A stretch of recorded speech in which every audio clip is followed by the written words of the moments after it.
Hello everyone who is watching us right now. Mazina maita ADB the entertainer, of course, Apex TV, the online TV station in Western Uganda, of course. Unaweza kutufuatilia kupitia Abrisho, that's Facebook, Twitter, YouTube, na Instagram. Okufuna information yone tukwa tukuletela.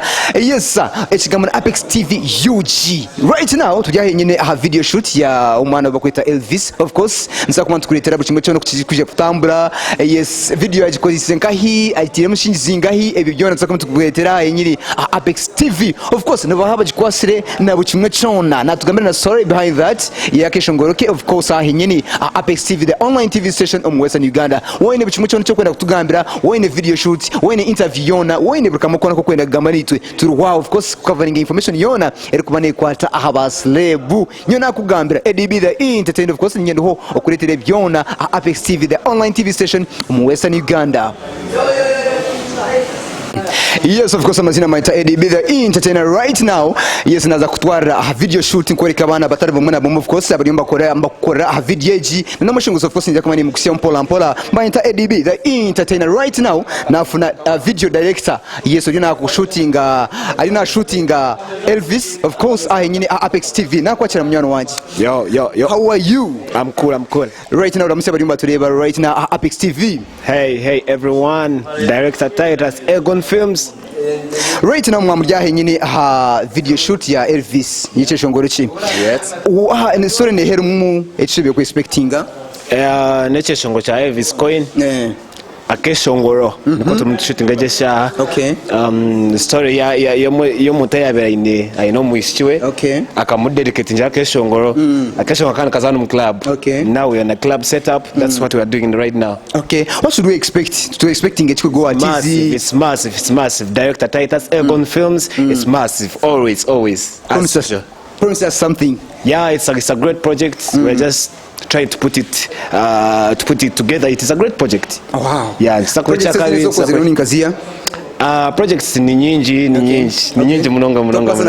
Oh my man, ni nyingi. Who is behind like company Nehejo?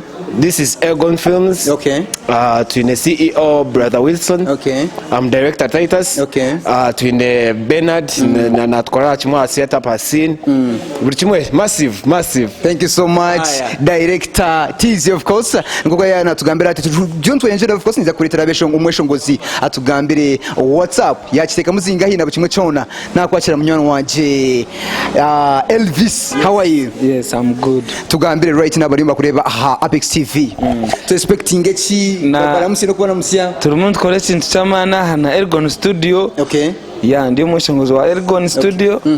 Yeah, under management ya Ergon, so turumuntu kore chamana. Echi chungu chimuri shooting ni chiya. Macheta akeshongoro. First give us pera. Akeshongoro nakawe haza iwe akeshongoro nakawe iwe. To expecting echi nchi ryo munanka storage ne by the way yone ryo mu akeshongorako. Nka dedicate njira omurungi wanje. Okay.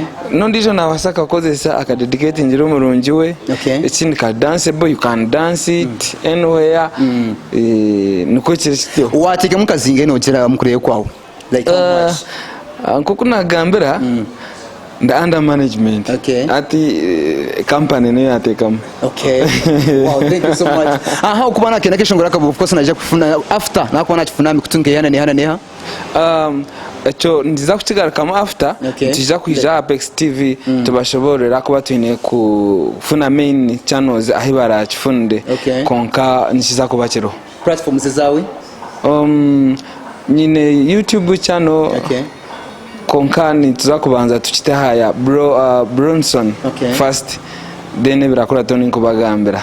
Thank you so much. His name is Elvis Coin. Of course, Apex TV, the online TV station in Western Uganda. Of course, I was following him kutichi Abrisho. That's Facebook, Twitter, YouTube, hamana Instagram. Of course, tujya video shoot ya Elvis. Kanko ajere kwisia abana right now benyini abarya amwanya henyini batugambire nche kidyo kitambara chita right now. How are you? Fine, thank you. What's your name? My name is Matthew Musa. Oh no, kora nkacho mu video? Nze mwana wendinze na. Thank you so much. Okay. How are you? I'm fine. How are you?